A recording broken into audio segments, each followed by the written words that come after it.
ఈ లేఖనములో కొండల తట్టు నా కన్నులెత్తుచున్నాను, నాకు సహాయము ఎక్కడి నుండి వచ్చును, యెహోవా వలననే నాకు సహాయము కలుగును. ప్రియులారా, దేవుడు చేయగలిగే సహాయము ప్రపంచంలో మనుషులు ఎవరూ చేయలేరు. మనుషులు చేయగలిగే 10,000 మంది చేయగలిగే సహాయము ఒక్క క్షణములో దేవుడు చేయగలుగుతాడు. కానీ ఒక్క దేవుడు చేయగలిగేంత సహాయం ప్రపంచమంతా కదిలొచ్చిన మనుషులు ఎవరు కూడా దేవుడు చేయగలిగేంత సహాయాన్ని ప్రపంచంలో ఎవరు చేయలేరు. అందుకే దేవుని మీద ఆధారపడటం అనేది మనం నేర్చుకోవాలి.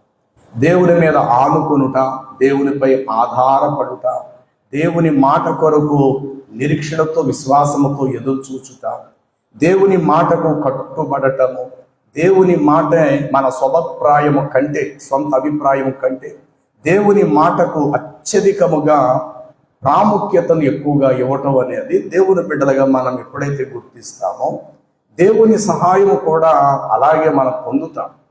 చాలామంది దేవుని దగ్గర ఉత్తరాలు పరచినట్లు తమ అభిప్రాయాలు, తమ ఉద్దేశాలను దేవుని పాదాల దగ్గర పెడుతుంటుంటారు. మాకు సహాయం కావాలి, సహాయం కావాలి. దేవుడు సహాయం చేయటానికి సమర్థుడే. కానీ దేవుని నుండి సహాయం పొందేటువంటి ఆ ఆధిక్యత కూడా మనకు కావాలి. ఏ స్థితిలో ఉంటే దేవుడు మనకు సహాయపడగలుగుతాడనేది గుర్తించి దేవుని మీద మనం ఆధారపడినప్పుడు మన దీన స్థితిని బట్టి, మన నిస్సహాయ స్థితిని బట్టి అన్నీ ఉన్నప్పటికీ దేవుడి మీద ఆధారపడటం చాలా విలువైంది. కొందరు జీవితంలో కాస్త ఏదైనా కొంచెం ఎక్కువగా ఉంటే దాని మీద ఆధారపడతారు. అది ఒక విధంగా ధనము కావచ్చు, ఐశ్వర్యం కావచ్చు, తమకున్న భూములు కావచ్చు, తమకున్న గృహాలు కావచ్చు, తమకున్న అండబలము, కండబలము, ఇంకేదైనా కావచ్చు. వాటిని చూసుకుంటూ నాకేం తక్కువ, నాకేం కొదువు అన్నంత వరకు దేవుడు చేతులు ముడుచుకునే ఉంటాడు. వీళ్ళందరినీ ఎప్పుడైతే మనం పక్కన పెట్టి, ప్రభువా ఎంతమంది నాకున్న నాకు అవసరం లేదయ్యా, ఎంతమంది బంధు బలగ ఉంటే నాకేంటి, ఎంతమంది స్నేహితులు నాకు ఉంటే నాకేంటి, ఎంత అష్టైశ్వర్యాలు నాకు ఉంటే నాకేంటి, ప్రభువా నీవు సహాయం చేయగలిగితే నాకు చాలు ప్రభువా అని అన్నిటినీ పక్కన పెట్టి ఎప్పుడైతే దేవుని మీద ఆనుకొని ఆధారపడతామో దేవుడు చేసేటువంటి సహాయము చాలా అద్భుతంగా ఉంటుంది. ఈ దినకాలము దేవుని యొక్క వాక్య భాగములో ఒక అంశాన్ని నేను మీతో చెప్పాలనుకుంటున్నాను. చాలా సందర్భాల్లో ప్రార్థన చేసాము, పాటలు కూడా మనము వింటూ కూడా వచ్చే, కానీ మూలాన్ని కొన్ని సందర్భాల్లో మనము గుర్తించలేని వారిగా మనం ఉండొచ్చు. అదేంటంటే దేవుడు చేయగలిగేటువంటి సహాయము ఎంతటి విశేషమైనటువంటిది, ఆ సహాయం యొక్క విలువను మనం కట్టగలుగుతాము. చాలా సందర్భాల్లో ఒరే పిచ్చోడి చేతికి రాయిస్తే ఎంతో ఈడి చేతికి రాయించినంతేరా అంటాం. మనిషి చేతిలో రాయి ఉంటే ఆ మనిషి అవతల వాడిని కొట్టచ్చు, చంపచ్చు. అంటే మనిషి చేతిలో రాయి ఉంటే అవతల వాడికి మరణము రావచ్చు. అదే దేవుని చేతిలో గనుక ఒక రాయి ఉంటే గనుక ఎదుటి వాడికి జీవాన్ని ఇస్తాడు.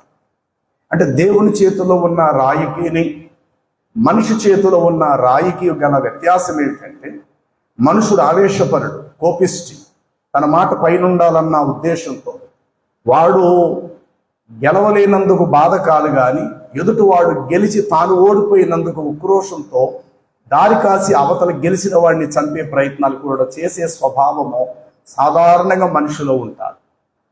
గెలిచిన వాడు ఎప్పుడు ఓడిపోయిన వాడి మీద పగ పెంచుకోడు. ఎందుకంటే ఎలాగే గెలిచాడు చాలు.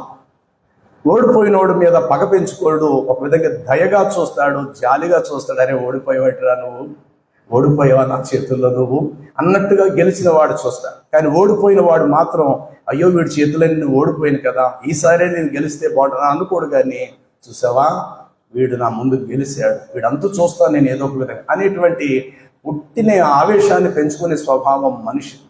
అలాంటి సందర్భంలో అవతల వాడిని గాయపరచడానికి చేతులు ఏదున్నా సరే వాడు కొట్టి చంపేస్తాడు. ఇది మానవ నైజం, మానవ స్వభావం.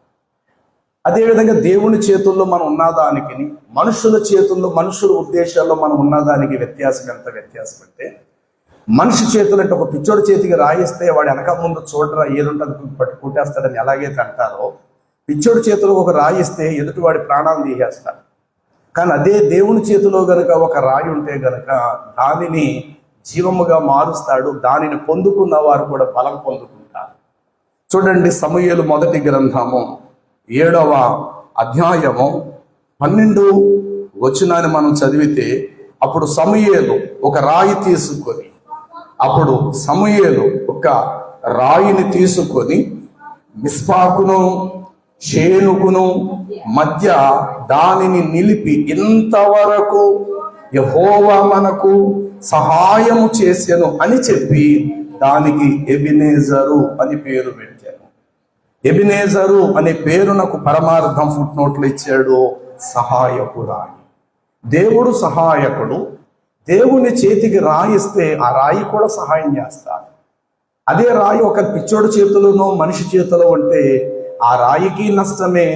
ఆ రాయి ఎవరికైతే తగులుతుందో వాడి ప్రాణం పోవచ్చు. అంటే మనిషి చేతిలో ఉన్నదానికి దేవుని చేతిలో ఉన్నదానికి గల వ్యత్యాసం చాలా విశేషమైనది. ఈ ఎబెనెజరు అనేటువంటి మాటకు అర్థం సహాయపు రాయి. ఇది ఏ సందర్భంలో షేనుకును మిష్పాకునకును మధ్య దానిని ఒక స్తంభముగా నిలవబెట్టి వీలైతే దాని మీద ఒక తైలం ఏదో పోసి, ఆనాడు యాకోబు పదనారాముకు వెళుతున్నప్పుడు నిద్దట్లో మేలుకొని తెల్లవారినప్పుడు ఒక స్తూపముగా ఒక రాయిని నిలవబెట్టి దాని కొన మీద తైలము పోసెను అని. ఇది ఎల్ బెత్యేల్ అనగా పరలోకపు గవిని, ఇదియే నిశ్చయముగా దేవుడి స్థలములో ఉన్నాడు సుమా అని చెప్పి దానికి బెతుయేలు అని పేరు పెట్టాను. అనగా దేవుని ముఖం, దేవుని మందిరం, ఇలా చాలా అర్థాలు వస్తాయి ఆ ఆదికాండంలో మీరు చదివితే. సరే, ఇక్కడ మనము చూస్తున్నటువంటి ఈ సందర్భంలో సమూయేలు ఒక రాయిని తీసుకొని వచ్చి అటు షేనునకును, షేనంటే మీరు చేను కాదు, ఆ ఊరి పేరు షేను, అంటే పొలము మనం కోసేటువంటి షేను అంటాం కదా, అది కాదు. అటు షేనునకును ఇటు మిష్పాకునకును మధ్యను ఒక రాయను స్తూపముగా నిలవబెట్టి, ఇంతవరకు మనకు సహాయము చేసిన యెహోవా అని చెప్పి ఆ రాయి దగ్గర అందరూ నిలబడి ఒక ప్రమాణము చేశారు. ఎందుకు ఇలా జరిగింది?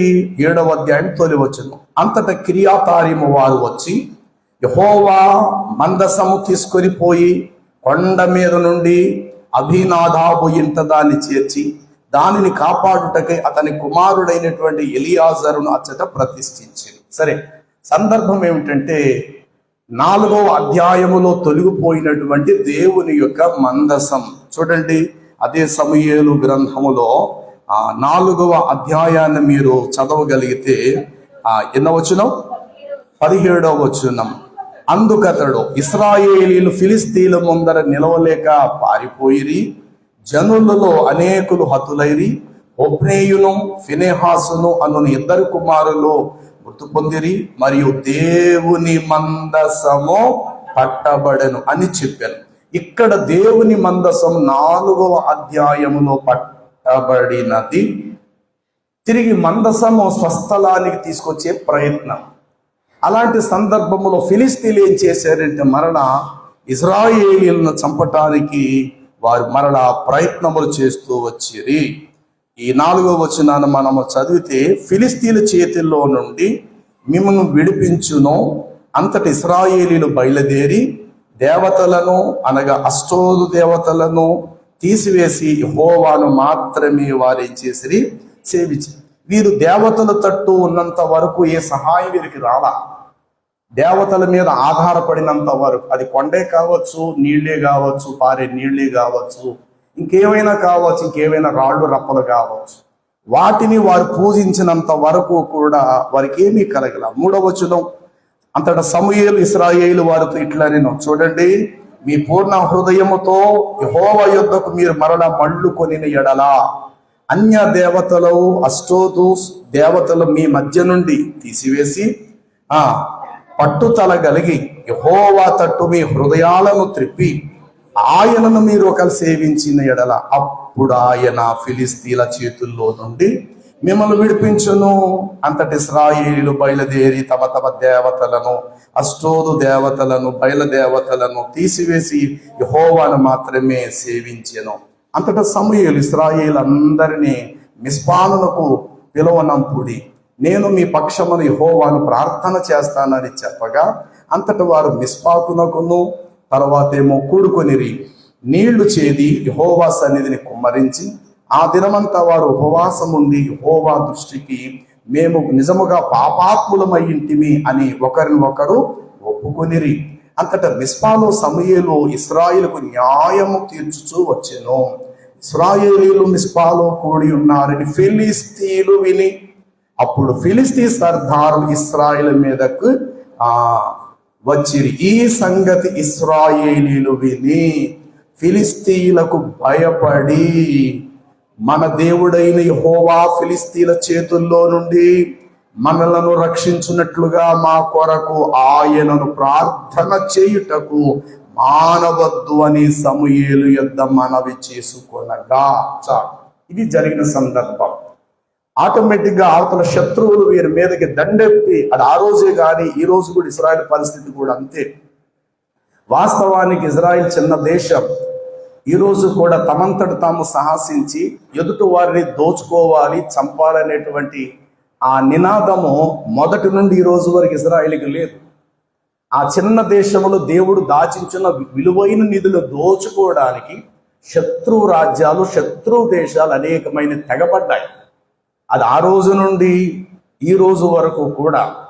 గత కొద్ది కాలం కింద ఇజ్రాయెల్ ప్రధాని బెన్యామీను నెతన్యాహు అతను చెప్పిన మాట ఏమిటంటే, ఏనాడు మేము కాలు దువ్వి తెగించి ఎవరితో మేము యుద్ధం చేయాలి, కానీ అనేక దేశాలు మా దేశాన్ని దోచుకున్నాయి, అనేక దేశాలకు వలసగా మేము బానిసలం అయిపోయాం.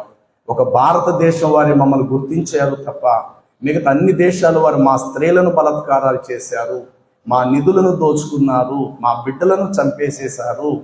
ఊరకే చిన్న దేశం ఉన్న మా దేశం మీదకి అనేక దేశాలు దండయాత్రలు చేశాయి, కానీ నిజంగా ఏనాడు మాకు మేము సాహసించి ఏ దేశం మీదకి మేము యుద్ధానికి వెళ్ళలేదనేది బైబిల్ క్రమం అంతే. ఆనాటి నుండి ఈనాటి వరకు కూడా అనేక శత్రు రాజులు, శత్రువు రాజ్యాలు ఈరోజు కూడా ఇజ్రాయిల్ దేశం మీదకి దండెత్తి వెళుతున్నాయి. ఒకప్పుడు పాలస్తీనా ఇజ్రాయిల్దే, పాలు తేనెలు ప్రవహించు పాలస్తీనా, కనాను దేశం, ఇవన్నీ కూడా ఇజ్రాయిల్కి దేవుడు ఇచ్చాడు.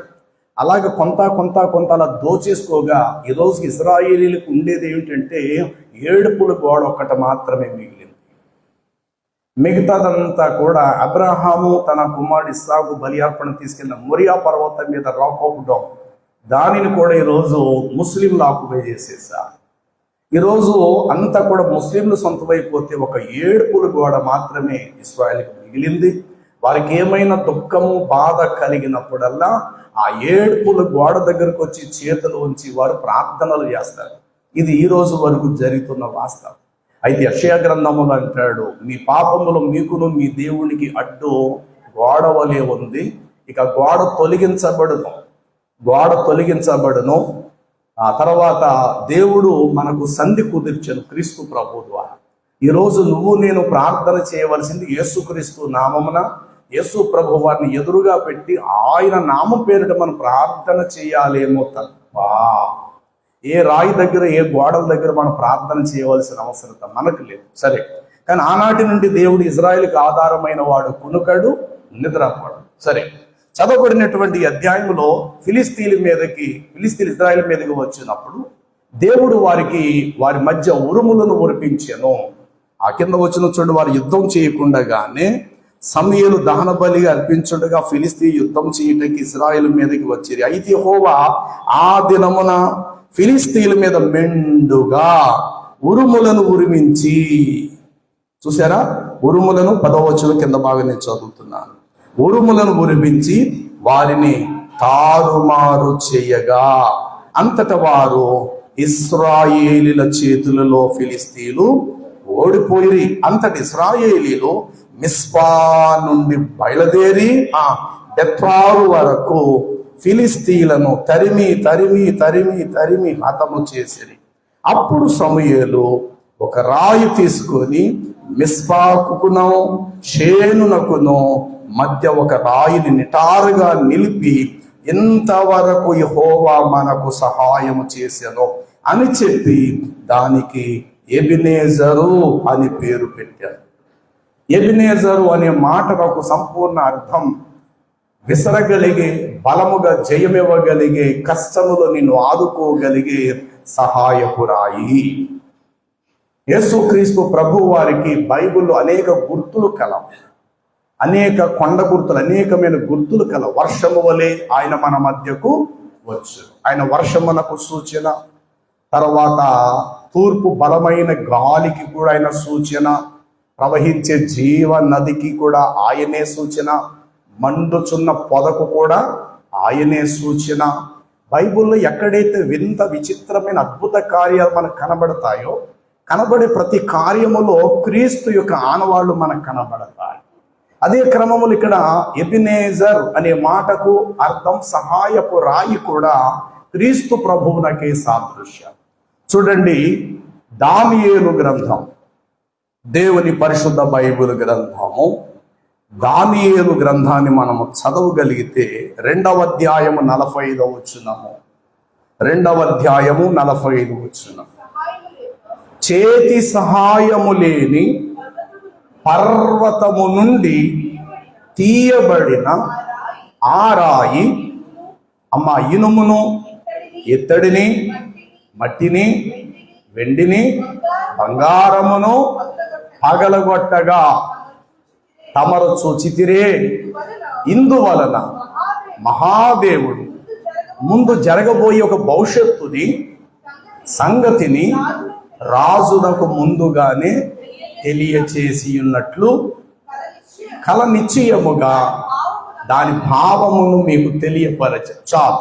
ఏమంటే ఇక్కడ రాయబడిన విషయం ఏమిటంటే 45వ వచనములో, చేతి సహాయము లేని పర్వతము నుండి తీయబడిన ఒక చిన్న రాయి, ఒక పెద్దగా నిటారుగా నిలవబెట్టిన, దాదాపు అనుకోండి ఒక 150 అడుగులు ఎత్తుగలిగిన ఒక ప్రతిమ, ఒక పెద్ద ప్రతిమ, 150 అడుగులు ఎత్తుగలిగిన ఒక పెద్ద ప్రతిమ.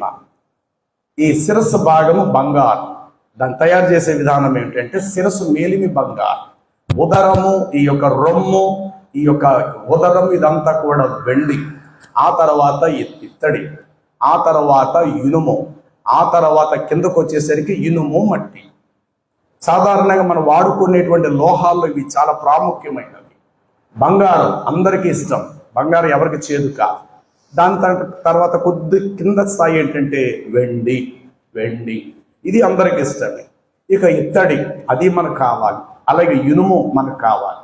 అలాగే పంటలు పండించడానికి నేల లేక మట్టి, భూమి అనేది కూడా మనకు అవసరం.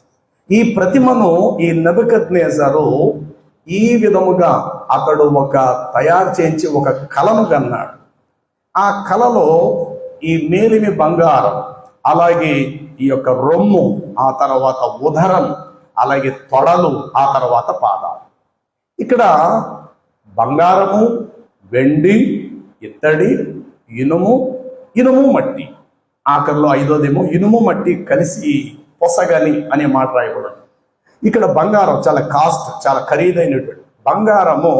మొట్టమొదట ప్రపంచం మొత్తాన్ని పరిపాలన చేసేటువంటి మొట్టమొదటి సామ్రాజ్యం బబులోను సామ్రాజ్యం. ఈ బబులోను సామ్రాజ్యానికి ఈ శిరస్సు భాగాన్ని చూపించారు, మేలిమి బంగారం. నెబుకద్నెజర్ కాలంలో ప్రపంచమంతటిని కూడా పరిపాలన చేసిన రాజు, మొట్టమొదటి రాజు నెబుకద్నెజర్. ఆ తర్వాత కాస్త వెండి. ఇది ఎవరు అనంటే మాదీయులను, పారసికులు పరిపాలించే, పార్షియన్స్ అంటారు, పారసికులు అని అంటారు. పార్షియల పరిపాలన ఈ వెండి. ఆ తర్వాత ఇత్తడి వచ్చేసరికి గ్రీక్ సామ్రాజ్యం. ఇక ఇనుము వచ్చేసరికి ఏం జరిగిందంటే రోమా సామ్రాజ్యం. ఇలాగ బబులోను సామ్రాజ్యము, పార్సీల సామ్రాజ్యము, తర్వాత గ్రీకుల సామ్రాజ్యము, తర్వాత వచ్చి రోమా సామ్రాజ్య కాలంలో యేసు ప్రభువారు జన్మించారు. ఈ ఇనుము కాలములో కొంచెం కిందకి వెళితే ఒకరి మాట ఒకరు పొత్తు కుదరని ఇనుమును, మట్టియు పొసగని దినాలు. అప్పుడు ఒక రాయి వచ్చి సరాసరి ఆ యొక్క ప్రతిమ యొక్క పాదముల మీద పడగా కింద నుండి ఒకటి ఇరిగిపోతూ రావటం జరిగింది. పాదాలు ఇరిగిపోయినవి, మోకాళ్ళ వరకు ఇరిగిపోయింది, ఆ తర్వాత ఏమో తొడల వరకు ఇరిగిపోయింది, ఆ తర్వాత రొమ్ము వరకు ఆ విగ్రహం ఇరిగిపోయింది, ఆ తర్వాత ఆ యొక్క శిరస్సు కూడా ఇరిగిపోగా వీటన్నిటిని కలిపి కళ్ళెములో చెత్తను దంచినట్లుగా ఆ చేతి సహాయము లేని ఆ రాయి వచ్చి ఈ ప్రతిమ అసలు కనపడకుండా, రూపురేఖలు లేకుండా చిన్న భిన్నంగా చేసి మొత్తం దానంతటిని చెత్తగా మార్చేసి, ఇది రాజు కలగన్నాడు. దీని భావం ఏంటో అర్థం కాదు. అప్పుడు శకును గాండులందరూ పిలిచి, నేను కలగన్నాను, దాని భావం ఏంటి ఏమిటి ఏమిటి ఏమిటి చెప్పండి అంటే ఎవడు దానికి అర్థం చెప్పలేకపోయాడు. అప్పుడు దానియేలు దాని యొక్క భావాన్ని చెప్పి, అయ్యా ఆ శిరస్సు ఎవరో కాదు, ఆ శిరస్సు సాక్షాత్తు మీరే, అనగా ప్రస్తుతం నెబుకద్నెజర్ అనబడేది మీ సామ్రాజ్యం.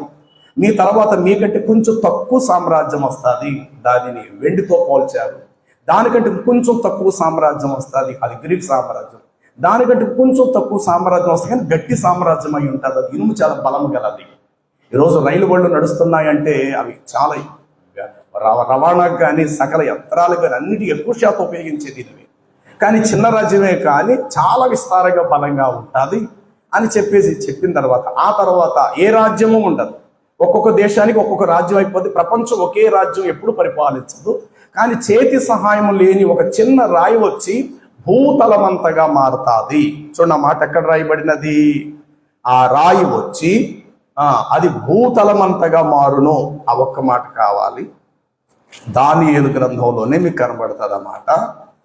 చేతి సహాయము లేని ఆ రాయి తమకు కనబడిన సంగతి మీరు ఎరుగుదురు, అది భూతలమంతగా కనబడింది అన్నమాట. మీకు ఎన్నో వచనం అది? 35వ వచనము. చూడండి, అంతట ఇనుమును మట్టిని, 30 చూద్దాం. అంతట ఇనుమును, చూడండి దాని పై వచనం 34, మరియు చేతి సహాయము లేక తీయబడిన ఒక రాయి ఇనుమును మట్టియు కలిసిన ఆ ప్రతిమ యొక్క పాదముల మీద పడి దాని పాదములను తుత్తనీయులుగా విరగొట్టునట్లు తమకు కనబడెను. అంతట ఇనుమును మట్టియు ఇత్తడి వెండియు బంగారమును ఏకముగా దంచబడి కళ్ళములు చెత్తవలే కాగా వాటికి ఎచ్చట స్థలము లేనందున గాలికది ఎగిరిపోయెను. ప్రతిమను విరగొట్టిన ఆ రాయి సర్వభూతలమంతగా మారిపోయెను. చాలు. ఇప్పుడు సర్వభూతలమంతగా మారిన ఈ రాయి క్రైస్తవ్యం.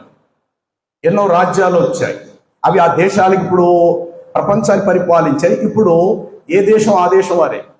రోమీలు ఇటలీ, ఈరోజు రోమీలు ఉండేది ఎక్కడంటే భారతదేశంలో లేదు, ఇప్పుడు భారతదేశాన్ని కూడా రోమీలు పరిపాలించారు. అలాగే పర్షియన్ రాజు అయినటువంటి అహష్వరోష్, కూషు దేశం మొదలుకొని హిందూ దేశం వరకు 127 సంస్థానములకు అతడు అధిపతి, అతడు పరిపాలన చేసాడు ప్రపంచాన్ని. అలాగే బాబిలోను సామ్రాజ్యం నెబుకద్నెజర్ అతడు పరిపాలించాడు. కానీ ఇప్పుడు అలా లేవు, ఏ దేశానికి ఆ దేశం. ఫిలిస్తీన్ దేశము, అలాగనే కల్దీలు, రోమీలే, ఏ దేశానికి ఆ దేశం వలస వెళ్ళిపోయారు, అక్కడెక్కడ ఉంటున్నారు గప్చుప్గా ఇప్పుడు.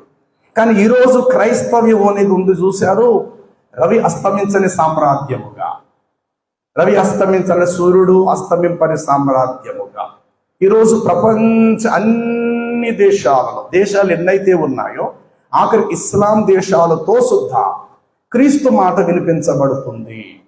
ప్రపంచం అన్ని దేశాలలో కూడా క్రైస్తవ్యం ఉంది ఉంది ఉంది ఉంది ఉంది.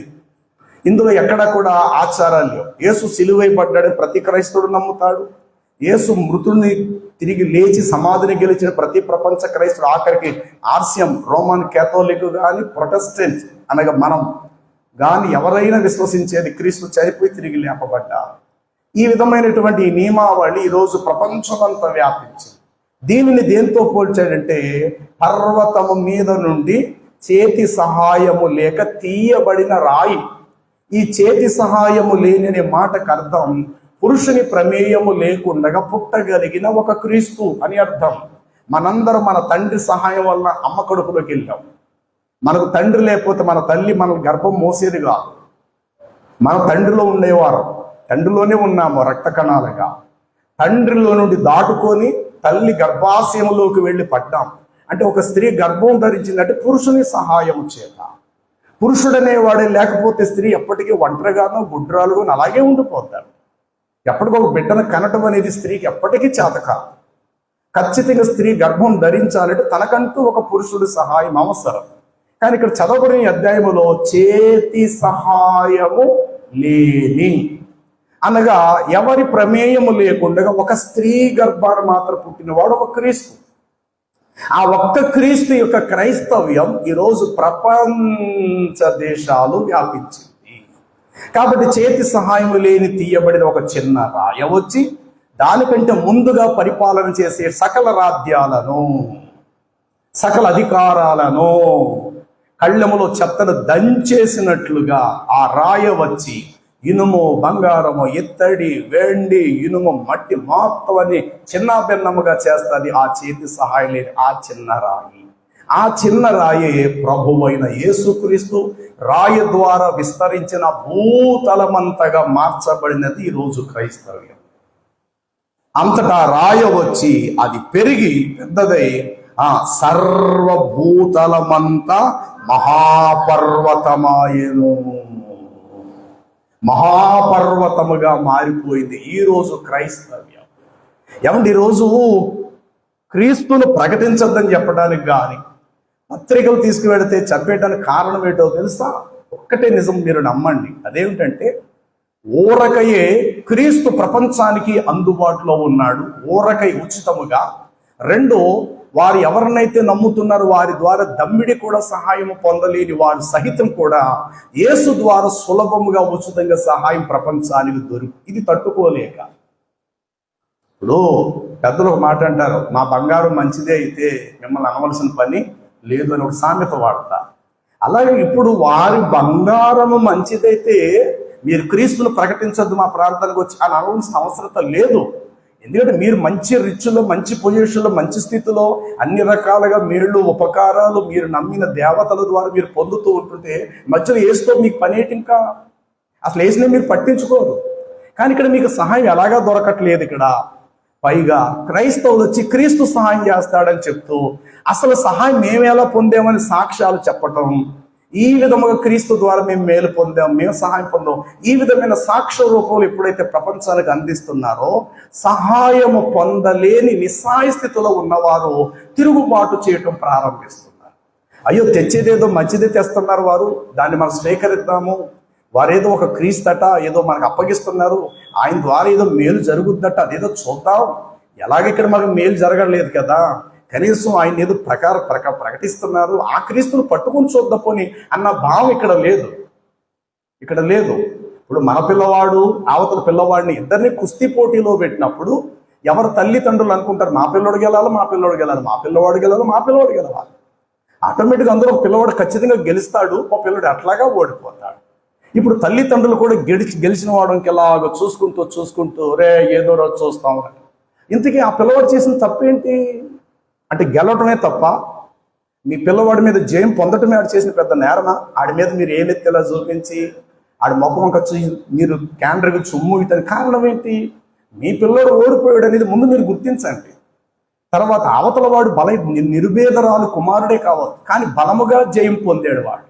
అది చూసి ఈ వెధవరాలు కొడుకొచ్చి ఇంత ధనధాన్యాలు కలిగిన మా అబ్బాయిని ఓడగొడతాడా వాడు అని చెప్పి ఇంతగా మీరు అవతల వాడి మీద అంత కోపావేశాలు తెచ్చుకోవడానికి కారణం ఏంటంటే ఇటు మీకు ఏ సహాయము లేనందున సహాయం చేసేవాడిని ప్రకటిస్తున్న సరికి ఎక్కడ మా దేవుళ్ళు తక్కువైపోతారు, మా దేవతలు మేము ఎక్కడ తక్కువ చేసిన వాళ్ళు అయిపోతామో, మాకు సహాయం చేయకపోయిన పర్లా ఇక్కడే మేము చచ్చిపోతాం, కానీ సహాయం చేసే క్రీస్తు మాత్రం మాకు వద్దు అన్నటువంటి ఉద్దేశంతో ఈరోజు భారతదేశమే కానీ ఇంకా కమ్యూనిస్టు దేశాలే కానీ ఇదే పరిస్థితితో ముందుకు కొనసాగుతున్నాయి.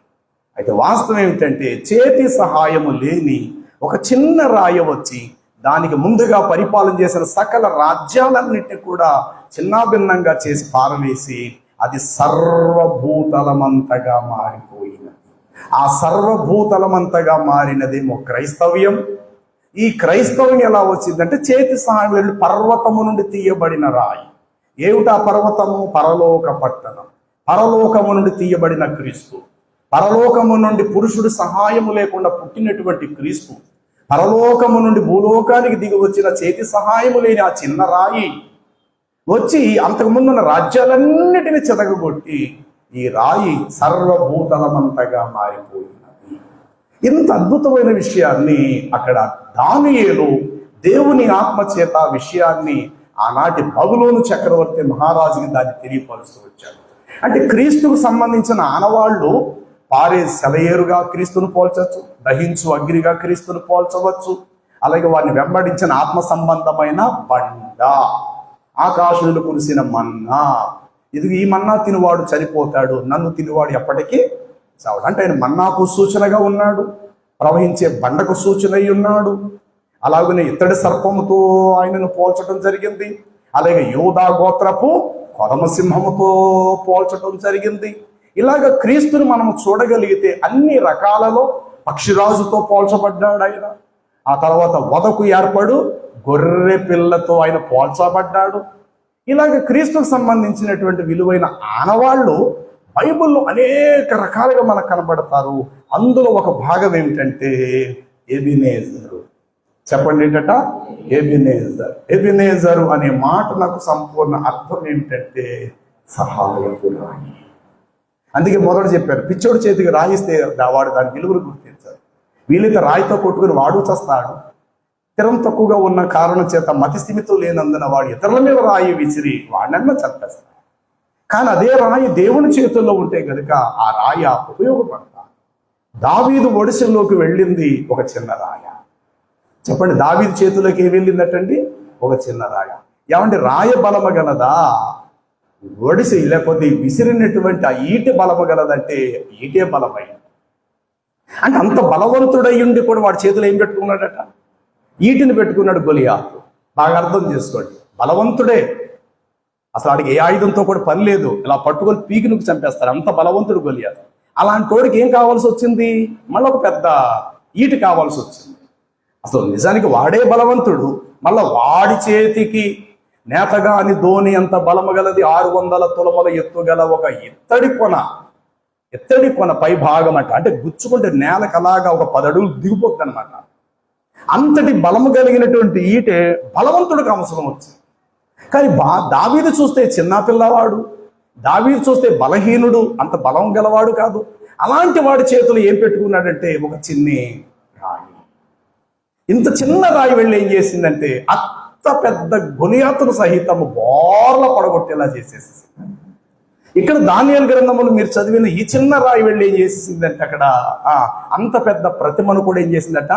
బోర్లా పడగొట్టేలాగా చిన్న భిన్నంగా చేసి పడేసింది.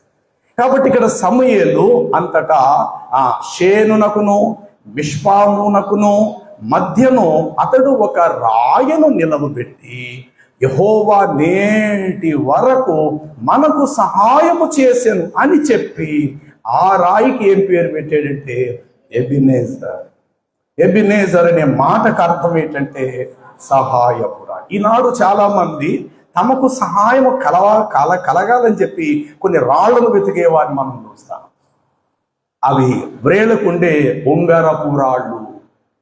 చెప్పండి, వ్రేళ్లకు పెట్టుకునే ఉంగరపు రాళ్లను పేరు బలాన్ని బట్టో, జాతక బలాన్ని బట్టో, పుట్టిన నక్షత్ర బలాలను బట్టో, కొందరు వైఢూర్యం, తర్వాత సులేమను రాయి, కొందరు నీలము, మరికొందరు మరకతము, మరికొందరు పద్మరాగము, కొంతమంది యమునారాయి, కొంతమంది పచ్చరాయి, ఇలాగ మొదలగు అనేక రాళ్ళ మీద వాళ్ళు ఆధారపడుతూ, ఒక రాయి వల్ల నాకు సహాయం దొరకదు బాబోయ్, నిన్ని పంచరాళ్ళు, ఎన్ని రాళ్ళు అవుతుంటే అన్ని రాళ్ళు కలిపి ఒకే ఉంగరం పెట్టుకుంటాడు.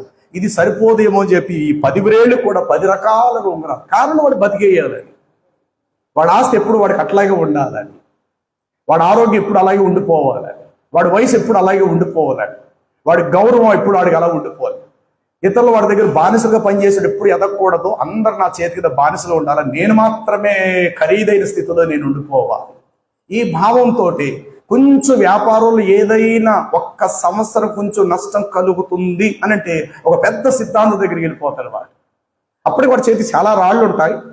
సిద్ధాంతం దగ్గరికి వెళ్ళి నమస్కారం పెట్టి, సార్ ఏంటి సార్ ఈ సంవత్సరం మాకు చాలా లాస్ అయింది, తుఫాన్ దెబ్బ కొట్టేసింది, వ్యాపారం అంతా చాలా వరకు లాస్ అయింది దాదాపు. అంటే ఆ సంవత్సరం వాడికి ఒక 10 కోట్లు లాస్ అయింది. అంటే డైలీ ఇప్పుడు సంపాదిస్తాడు 1000 కోట్లు, ఒక 10 కోట్లు 25 కోట్లు లాస్ అయింది. ఆ సిద్ధాంతం దగ్గరికి వెళితే అప్పుడు మీరు కాదు, మీ ఫ్యామిలీ మొత్తం అందరూ వచ్చి పూజలో కూర్చోవాలి. అది కూడా ఈ టైంకి చేసే పూజ కాదు, అది ఫలానా టైంకి చేయాలా. అది చేయాలంటే ముందు మిమ్మల్ని నేను కాశీకి తీసుకొని వెళ్ళి అక్కడ గంగానదిలో మిమ్మల్ని స్నానాలు చేయించాలా. అన్నట్టు మీతో పాటు ఒక్క వ్యక్తి ఎవరు రాకూడదు, ఒక డ్రైవర్ తప్ప మీతో ఏ మనిషి ఉండకూడదు. మీ బట్టలు తడి ఆరకుండగానే మీ వాహనం తిరిగి మీరు ఎక్కేయాలా. దారి మధ్యలో మీరు ఏది కూడా తినకూడదు, వెనక్కి తిరిగి కూడా మీరు చూడకూడదు. రావడంతో మరలా ఈ ఆసనం ఇక్కడికి వస్తే ఇక్కడ మిమ్మల్ని పూజలు కూర్చోబెడతాను, సరిగ్గా సమయానికి మీరు రావాలి. ఆ తడి బట్టలతోటి నేను మీకు ఇక్కడ పూజ చేస్తాను. ఆ పూజ చేసే సమయంలో మీరు మనసులో ఏదైతే అనుకుంటున్నా అది ఖచ్చితంగా జరుగుతుంది. ఇంత పెద్ద లిస్టు చెప్తాడంటాడు.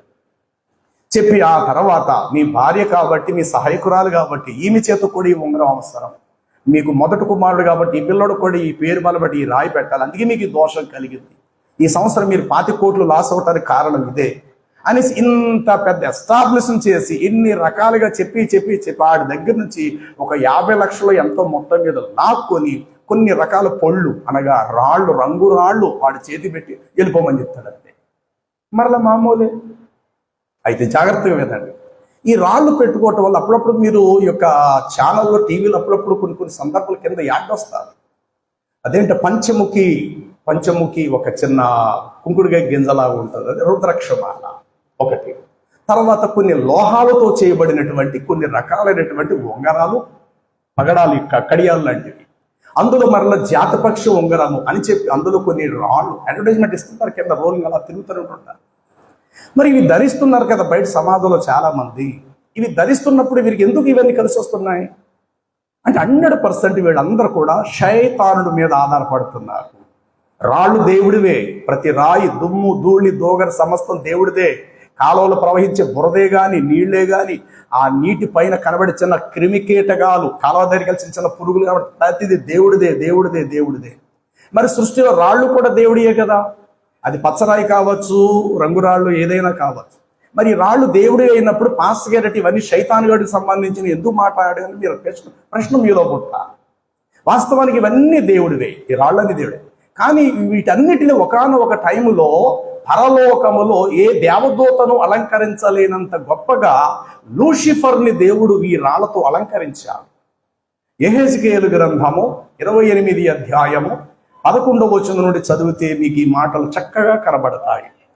మరియు యెహెజ్కేలు గ్రంథం 28:11వ వచనం చదవండి జాగ్రత్తగా. యెహోవాకు నాకు ప్రత్యక్షమై ఇలా సెలవు, తూరు రాజుల గురించి అంగలార్చు వచనం ఎత్తి ఇట్లే ప్రకటన చేయము. ఏమని? పూర్ణ జ్ఞానమును సంపూర్ణ సౌందర్యగల మాదిరియగు దేవుని తోటయగు ఏదేను తోటలో నీవు ఉంటివి కదా. వినండి, ఇక్కడ 2 ఏదేను తోటలు కదా. ఒకటి ఆదామును తూర్పు దిక్కును ఏదేను తోటలో పెట్టిన భూమి మీద ఉన్న ఏదేను తోట ఒకటి ఉంది. 2 పరదేశి అనబడిన ఏదేను తోట. ఈ పరదేశి అనబడిన ఏదేను తోటలో ఆ యొక్క వెలుగు దూత అనబడినటువంటి లూసిఫర్ గాని, మికాయేలు గాని, గబ్రియేలు గాని, రఫాయేలు గాని, ఇలాగ దేవదూతలు వీళ్ళందరూ కూడా ఉండేది అక్కడే. అదొక ఏదేను తోట. ఆదామును నేలమట్టితో చేసి తూర్పు దిక్కును ఏదేను తోటలో అతనిని పెట్టెను అనబడినది ఏదేను తోట. ఇక్కడ దేవుడు చెప్తున్నది భూమి మీద ఉన్న ఏదేను తోట కాదని పరసంబంధమైన ఏదేను తోట కోసం చెప్తూ ఉన్నాడు. ఏమని? దేవుని తోట యొగ్గు ఏదేనులో నీవు ఉంటివి కదా. నెంబర్ 1 మాణిక్యము, 2 గోమేదకపు రాయి, సూర్యకాంతపు రాయి, సులేమాను రాయి, మర్రకతము, నీలము, పద్మరాగము, మాణిక్యము, అమూల్యమైన రత్నములతోనూ బంగారముతోనూ నీవు అలంకరింపబడి ఉన్నావు. ఆ పిల్లల గురువులు వాయించు వారును కూడా అంట. విజిలేట్ వీల కృష్ణుడి చేతిలో ఉంటుంది చూసారా, దానిని పిల్లల గురువు అంట. పిల్లల గురువు వాయించు వారును ఆ సిద్ధమై అభిషేకము నొందిన ఒక కెరూబువై ఒక ఆశ్రయముగా నీవు ఉంటివి. అందుకే నేను నిన్ను నియమించి తిని దేవునికి ప్రతిష్ఠించబడిన పర్వతం అనక ఉత్తర దిక్కునున్న మహాపర్వతము, ఆ పర్వతము మీద నీ ఉంటివి. కాలుచున్న రాళ్ల మధ్య నీవు సంచరించితివి. నీవు సృష్టించబడిన గడియ మొదలి అనగా ఏమిటి పాపము? మహోన్నతినితో నన్ను నేను సమానముగా చేసుకుందును, దేవుని పర్వతమునకు పైగా నేను నా సింహాసనము హెచ్చింతును, మహోన్నతునితో నన్ను నేను సమానముగా చేసుకుందును అని అనుకున్న లోపల కలిగిన పాపము చేత అన్ని విషయములు నువ్వు యథార్థముగా ఉంటివి, లోపల కలిగిన నీకు విస్తారమైన వర్తకము చేత అన్యాయము చేయుచు పాపము చేయుచు వచ్చితివి. అందుకని పర్వతము మీద ఉండవలసిన నిన్ను అపవిత్రత పరచి ఆశ్రయమున్న కెరూబు కాలుచున్న రాళ్ల మధ్య ఇకను నీవు సంచరించవని నేను నిన్ను నాశనముకు అప్పగింతునని చెప్పి తిని. ఇప్పుడు రండి, యెషయా గ్రంథము 13వ అధ్యాయము 14వ వచనం అనుకుంటా. తేజో నక్షత్రమా, వేకు చుక్క, నీవెట్ల పై నుండి పడితివి, మనుషులను పడగొట్టిన నీవు నేలమట్ట వరకు ఎట్లా పడితివి. ఇదిగో నేను దేవుని, నేను ఆకాశమునకు ఎక్కిపోవుదును, ఆకాశం దేవుని నక్షత్రాలకే పైగా నేను నా సింహ, అంటే దేవదూతలు, నక్షత్రాలు అనగా దేవదూతలు, అంటే దేవదూతల కంటే కూడా పై స్థాయికి నేను వెళ్ళిపోతాను. ఉత్తర దిక్కునున్న స్వభా పర్వతం మీద కూర్చుందును, మేఘమండలం మీదకి ఎక్కిపోవుదును, మహోన్నతులతో నన్ను నేను సమానముగా చేసుకుందును అని నీవు నీ మనసులో. ఇదే మాటలు అక్కడ యెహెజ్కేలులో కనబడ్డాయి. అయితే ఇక్కడ ఏ దూతకు చేయలేని అద్భుతం ఏంటంటే, ఇక్కడ ప్రధాన దూతగా కనబడేటువంటి, వెలుగు దూతగా కనబడే లూసిఫరునకు దేవుడు ఇన్ని రాళ్లతో అలంకరించేటండి. అవి పచ్చ కావచ్చు, సులేమాను, నీలము, పద్మరాగు, వైడూర్యము, కెంపు, ఏవేవి కావచ్చు. ఇవన్నీ ఎప్పుడైతే వీడికి అలంకరింపజేసాడో వానిలో ఒకలాంటి అతిశయం వచ్చి, దేవత దూతల కంటే నేను గొప్పవాడను, నేను లేకపోతే దేవుడు ఒక క్షణం బ్రతకలేడు, ఏదైనా నాతో చెప్పి చేయాలి దేవుడు. ఇక దేవుడంతో నేను కూడా అంతే. ఈ దేవదూతలకు దేవుడే బాస్, యజమానుడు. రేపటి నుంచి నేను కూడా దేవదూతలకు నేనే యజమానుడిని అయిపోతాను. కాబట్టి దేవుడు సింహాసనం పక్కన నేను కూడా కూర్చేసుకుని కూర్చుంటాను, ఆయన పర్వతానికి పైకి వెళ్ళిపోయి నేనే ఉండాలని ఇలాంటి ఉద్దేశాలు వాడిలో పుట్టటం. ఇవన్నీ దేని వల్ల కలిగి అంటే, వాడిని దేవుడు ఒక అద్భుతమైన రీతిలో సృష్టించాడు. వాడికి ధరింప చేసి నీవు ఎన్ని చెప్పాడు తెలుసా? మొట్టమొదటి లిస్ట్ ఏంటో తెలుసా? చూడండి, ఎన్ని రాళ్ళు పెట్టేటట్టండి అక్కడ. ఎన్ని వచ్చినాయి? ఏమి రాళ్ళు అవి చెప్పాలి? మాణిక్యము, మరకతము, గోమేదకపు రాయి, మరకతము, పగడము, నీలము, పద్మరాగము మొదలగు అనేక రకరకాలైనటువంటి రాళ్ళు. ఇప్పుడు చెప్పండి, ఈ రాళ్ళు ఎవరి దగ్గర ఉంటాయి తెలుసా? వ్యాపారస్తుల దగ్గర ఉంటాయి. సంపాదన బాగా సంపాదించాలని అనుకున్నవారు తక్కువ టైంలో కుబేరుడిని అయిపోవాలి, తక్కువ టైంలో నేను చాలా అపరకోటేశ్వరుని అయిపోవాలి అనేటువంటి భావాలు ఎవరి దగ్గర ఉంటే, వాడికి ఒక ఉంగరం సరిపోదు కాక చేతికి వీలైతే 2-3 ఉంగరాలైనా పెట్టుకుంటాడు. విపరీతమైన రాళ్ళుతో పెట్టుకుంటాడు. ఎక్కడైనా చూడండి, ఆఖరి ఈవెన్ సేవకుడైనా సరే వాడు చేతికి ఉంగరం ఉంటే, బంగారపు ఉంగరం ఉంటే తప్పు లేదు, పెళ్ళేది కాబట్టి రింగ్స్ మార్చుకుంటారు, అంతవరకు పర్లా. రాయి మీద, ఉంగరం మీద పచ్చ కానీ, బ్లూ, నీలము కానీ, యమునా రాయి కానీ, పగడము కానీ, పద్మరాగము కానీ, సులీమను రాయి కానీ, చాలా రాళ్ళు అని మీరు వెళ్ళి బంగారు షాప్లోకి వెళ్ళి మీరు అడగలే కానీ టక రాళ్ళు ఇచ్చేస్తాడు మీకు, మీ పేరు బలాన్ని బట్టి, ఈ నక్షత్ర బలాన్ని బట్టి. నక్షత్ర బలం అనగా అపవాదికి సంబంధించింది అన్నమాట. ఇవి ఎప్పుడైతే పెట్టుకుంటాడో ఈ వ్యక్తి పూర్తిగా సైతానుడు వశంలోకి వెళ్ళిపోయినట్లే. సైతానుడు వశంలోకి ఎప్పుడైతే వెళ్ళాడో, సైతానుడు ఒక మాట చెప్పాడు యేసు ప్రభుతో, ఏమి తెలుసా? నీవు నాకు నమస్కరించిన ఎడల ఈ లోక రాజ్యములని నేను నీకు ఇస్తాను. ఇది జరుగుతుంది భూమి మీద. అందుకే క్రైస్తవుడు ఏమీ ధరించాడు. క్రైస్తవుడు వీడితో పనిలేదు, నిలువెత్తు క్రీస్తును ధరించుకున్నాడు. వాడికి ఏ ఆర్భాటాలొద్దు, వాడికి ఏ ఉంగరాలతో పనులు లేవు. ఏదో పెట్టుకుంటే నాకు ఈ రోజంతా బాగుంటుంది, నాకు ఆరోగ్యం ఉండాలంటే ఈ రాయి పెట్టుకోవాలట, పిల్లలు పుట్టాలంటే ఈ రాయి పెట్టుకోవాలట, సంపాదన అభివృద్ధి అవ్వాలంటే ఈ రాయి పెట్టుకోవాలట, నా మీద శత్రువులు రాకుండా ఉండాలంటే ఫలానా రాయి పెట్టుకోమని సిద్ధాంత్ గారు చెప్పారు. నేను వెళ్ళే త్రోవల్లో క్షేమంగా తిరిగి రావాలంటే ఫలానా రాయి పెట్టుకోమని నాకు సలహా ఇచ్చారు. ఇలాంటివి ఏమి కూడా నిజ క్రైస్తవుడికి ఉండవు. ఎందుకంటే నిలువెత్తు క్రీస్తునే ఈ వ్యక్తి ధరించుకొని ఉన్నాడు. ఈ క్రీస్తుని అంతంత మాత్రమే కలిగి ఉండి, భౌతికంగా నేను బాగుండాలా, నా వ్యాపారం అభివృద్ధి అవ్వాలా, నా పిల్లలు ఎప్పుడు బాగుండాలా, నాకు ఎప్పుడు ఏ జబ్బు రాకూడదు, ఆరోగ్యంగా ఉండాలా, నేను వెళ్ళి ప్రతి చోట మట్టెట్టుకుంటే బంగారం అయిపోవాలా, అన్ని నాకు లాభాలు కలిసి రావాలా, నాకు శత్రువులు ఉన్నవారు కూడా నన్ను చూసి తల ఉంచుకోవాలా, ఇలా చేయాలంటే నేనేం చేయాలి, అందరూ నాకు ఇలాగ బానిసలే ఉండాలంటే నేనేమైపోవాలంటే దాడి పేరు బలాన్ని బట్టి కొన్ని రాళ్ళు వాడికి పెట్టిస్తారు. అందుకే చూడండి, వ్యాపారస్తులైన వారి దగ్గర కానీ, ధనికులుగా ఉండేటువంటి వారు చేతికి పెట్టుకుని ఇంటి సమాజంలో రాకపోవచ్చు, కానీ వారి పేరు మీద వారి ఇంట్లో పూజ గదిలో ఖచ్చితంగా ఆ యొక్క భరిణిలో ఆ ఉంగరాలు ఉంటాయి. వాళ్ళు ఇప్పుడు ఉదాహరణకు రాష్ట్ర ముఖ్యమంత్రి చంద్రబాబు ఉన్నారు, ఆయన ఏం పెట్టుకోకపోవచ్చు, కానీ వాళ్ళకి ఆల్రెడీ ఎన్నో రకాల పూజలు యంత్రాలు జరిగి ఉంటాయి. అవన్నీ కూడా పూజా మందిరంలో పెట్టి బయటకు వచ్చినప్పుడు తీసుకొని మరలా ఇంటికి వెళ్ళినప్పుడు ఖచ్చితంగా వారు ధరించుకుంటారు అన్నమాట. ఖచ్చితంగా ధరిస్తారు ఎవరైనా సరే. కాబట్టి ఈ విధమైన రాళ్ల చేత మేలు పొందాలనేటువంటి సహాయం కలిగిన వారు ప్రపంచంలో అనేకులు ఉన్నారు.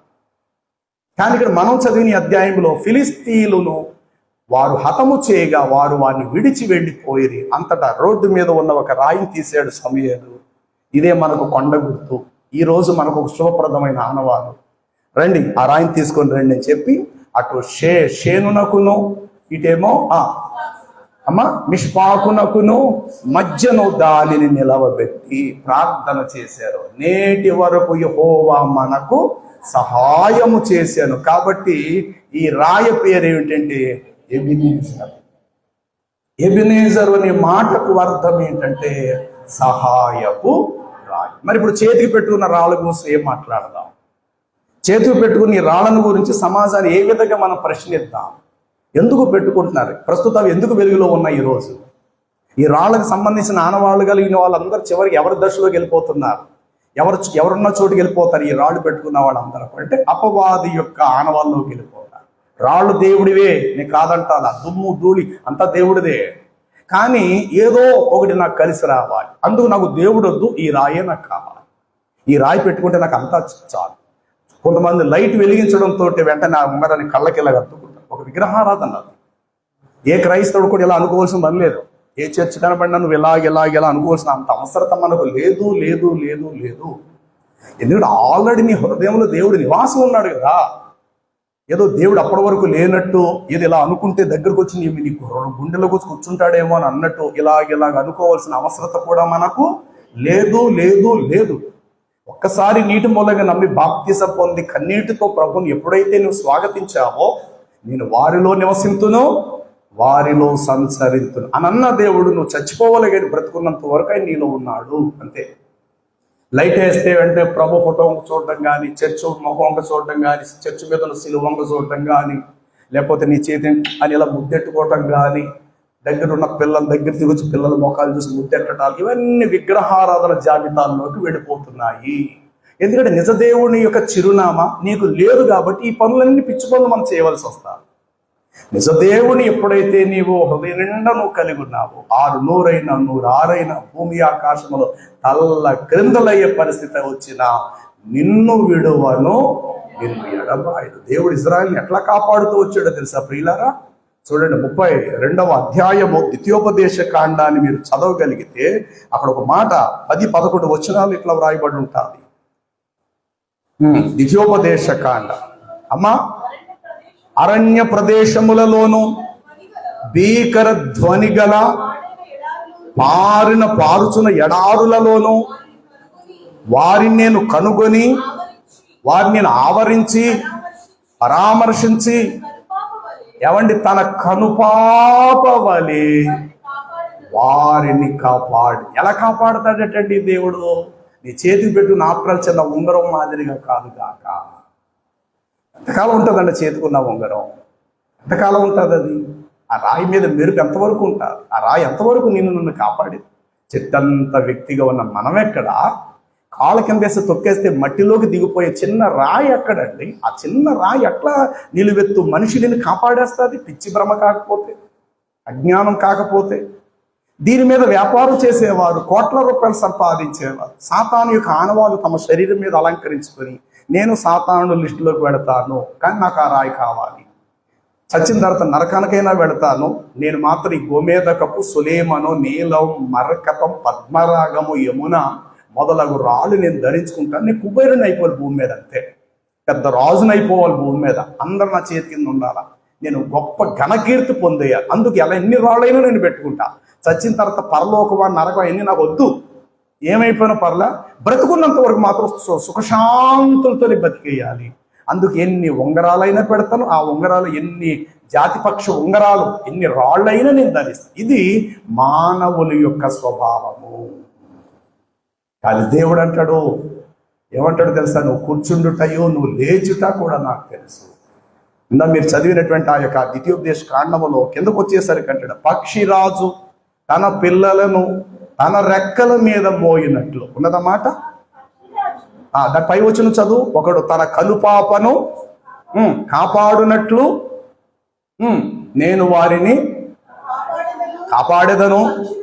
పక్షిరాజు తన గూడును రేపి తన పిల్లలను తన రెక్కల మీద అల్లాడుచు రెక్కలు చాపుకొని తన రెక్కల మీద తన పిల్లలను మోయినట్లు యెహోవా వారిని నిత్యము నడిపించు. ఇదే మాట కీర్తన 17వ వచనంలో కూడా మీకు కనపడతాది. కీర్తనల గ్రంథము 8-9 వచనాలు.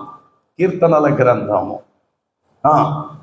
17, 8, 9 వచనాలు. ఒకడు తన కనుపాపను కాపాడుకొనున్నట్లు దేవా నీవు నన్ను కాపాడు. ఏమండి, కంటికి రెప్ప ఎంత సమీపములో ఉంది. ధూళి ఇంకా రాదు, రాకముందే ధూళి యొక్క స్పర్శను గుర్తించి 2 కళ్ళు మూసేసుకుంటాయి. సుడిగాలి వేస్తుంది, బయట గాలి ఎదురు వస్తుంది, అది బండి మీద వెళుతున్నా వెంటనే కళ్ళు మూసేసుకుంటా, వెంటనే బండి ఆపేస్తావు, చెయ్యలు అప్డేట్ వేసుకుంటావు, కళ్ళు మూసేసుకుంటావు, ముఖం పక్క తిప్పేసుకుంటావు. కారణం నీ కనుపాపను నువ్వు కాపాడుకోవడానికి. నీ కనుపాపను కాపాడుకోవడానికి పైన ఒక రెప్ప, కింద ఒక రెప్ప, వాటికి కొన్ని వెంట్రుకలను దేవుడు దుమ్ము ధూళి ఏదైతే అంతటితో ఒక మెస్సలాగా, ఒక చెరసాలలాగా, లోపల ఏ మృగం కూడా రాకూడదు అన్నట్టు కంటికి రెప్పలకు దేవుడు వెంట్రుకలను పెట్టాడు. ఈరోజు ఆ వెంట్రుకలు పీకేసుకుని కూడా చాలా మంది ఉన్నారు. స్టైల్గా ఉండాలి. ఏంటి అసలు ఆ జీవితాలు ఎక్కడికి వెళ్ళిపోతున్నాయి? దేవుడు నీకు ఇచ్చింది ఆ యొక్క రెప్ప మీద వెంట్రుకలు ఎందుకు ఇచ్చాడు? అది ఒక చెరసాలలాగా, పై వెంట్రుకలు కింద వెంట్రుకలు ఇలా మూసుకుంటాయి. ఒక్కసారి మీరు ఎలా కూడా మీ చేతిని వేళ్ళు ఇలా పెట్టుకోండి, ఈ వెంట్రుకలు ఇలా మూసుకోండి. ఎప్పుడైతే ఇలా మూసుకుంటాయో ఏ చిన్న దుమ్ము ధూళి నీ కనుపాపను తాకకుండునట్లు. ఎంత గొప్ప దేవుడే! అంటే కనుపాపకు కనురెప్పను ఎంత దగ్గరగా పెట్టాడు. మరలా దానికి ఒక బాణముల వలె వెంట్రుకలను దేవుడు దాని మీద అలంకరించాడు. ఏ దుమ్ము దూగురు వచ్చి నీ కనుపాపను ముట్టితే దేహమంతటికి దీపం ఎవరట? కన్నే. ఎప్పుడైనా మీరు చూడండి, ఏదైనా మీకు అపాయం కలిగితే మొదట చూసేది కన్నే. మీకు ఏమైనా నష్టం కలిగితే ముందు చూసేది ఎవరట? కన్నే. కాళ్ళకు ముళ్ళు గుచ్చుకుంది, చెయ్య కూడా వెళ్ళి ఆ ముళ్ళని తీయక ముందు ఎవరు చూసేస్తారట? ఆ ప్లేస్ని కన్ను చూస్తారు. నీ చేతికి ఏదో తగులుకున్నది, వెంటనే చూసేది ఎవరంటే ఈ చెయ్యలు, ఈ చెయ్యి మీద పడదు, కానీ వెంటనే నీ కన్ను చూస్తుంది. ఆహా, నీ చేతికి గాయమయ్యిందా? అయ్యో గోరు చుట్టూ ఊడిందా? అయ్యో గోరు పైన ఊడిపోయిందా? అంటే నిలువెత్తు నీ దేహాన్ని ప్రతిరోజు చూసుకునేది. నీ దేహాన్ని మీద ఎక్కడైనా మచ్చున్నదేమో, ఉండకూడదు సుమా, ఎక్కడైనా గాయం ఉన్నదేమో దాన్ని కట్టుకట్టాలి సుమా అని ప్రతిరోజు నిలువెత్తు నీ దేహాన్ని నిత్యము చూసుకునేది ఎవరంటే నీ కనుగుడ్డు. ఆ కనుగుడ్లో ఉన్న రెటీనా, ఒక చిన్న కనుపాప, అది మాత్రమే నిన్ను కాపాడుతుంది. అందుకు దేవుడు ప్రభు చెప్పాడు, దేహమునకు దీపము కన్నే. అంటే ఒక తల్లి వలె, ఒక తండ్రి వలె నిలువెత్తు నిన్ను చూసుకునేది ఎవరంటే, నువ్వు కట్టే బట్ట ఉందాతనంగా ఉందా లేదా, బయటికి వెళ్తే సిగ్గుపడతావేమో, సిగ్గుచేత తల ఉంచుకొని రావాల్సి వస్తుందేమో, 1కి 10 సార్లు నిన్ను చూసుకునే విధంగా నీకు చూపించేది కూడా నేత్రమే. బట్ట చిరిగిపోయిన తొడిగేవా, బాగున్నా తొడుగుతున్నావా, నీకు చూపించేది కూడా. త్వరగా కుట్లు ఊడిపోతాయేమో, జాగ్రత్తగా కుట్లు వేసుకుని నువ్వు బయటికి వెళ్ళు, లేదంటే మధ్యలో నవ్వులు పాలవుతావేమో అని నీకు షరతులు కూడా చెప్పేది ఎవరంటే ఆ కనుపాపే. అంటే కనుపాప అనేటువంటి దాన్ని కాపాడటానికి కనురెప్పల మీద వెంట్రుకలను ఎంత దగ్గరగా అందుబాటులో ఉంచాడో దేవుడు, అంతకంటే ఎక్కువగానట దేవుడు నీకు నాకు సహాయకుడై. నిజంగా ఆయన చేసిన సహాయాలు, చేసినటువంటి మేళ్ళు, పొందిన ఉపకారాలను ఏ టైంలో, ఎప్పుడెప్పుడు, ఎక్కడెక్కడ, చిన్ననాటి ఉయ్యాలు మనం ఊగుతున్న రోజులు మొదలుకొని, పిల్లలతో ఆడుకునేటువంటి రోజులు, నదికి వెళ్ళి చెరువుకి కాలువకి స్నానాలు చేసే గడియ మొదలుకొని, స్కూల్కి వెళ్ళేటువంటి రోజులు, స్కూల్ నుండి కాలేజీ రోజుల వరకు, కాలేజీ రోజుల నుండి బంధువులు ఎవరైనా పిలిస్తే ఊర్లు ప్రయాణం చేసినది, ఇలా చెప్పుకుంటే ఏదో ఒక టైము, ఏదో ఒక కాలం, ఏదో ఒక సమయంలో ఎన్నో నష్టములు, అనార్థాలు మన జీవితానికి ఎదురవ్వాల్సినవి. అందులో ఏ ఒక్క దానికి మనం చిక్కుకుపోకుండా, అందులో ఏ ఒక్క దానికి మన జీవితము పట్టబడిపోకుండగా అనుక్షణము దేవుడు మనల్ని కాపాడుకోవచ్చు. ఒక చోట అంటాడు, నీవు నన్ను ఎరగకుండినప్పటికీ నీకు బిరుదులు ఇచ్చిన వాడను నేనే.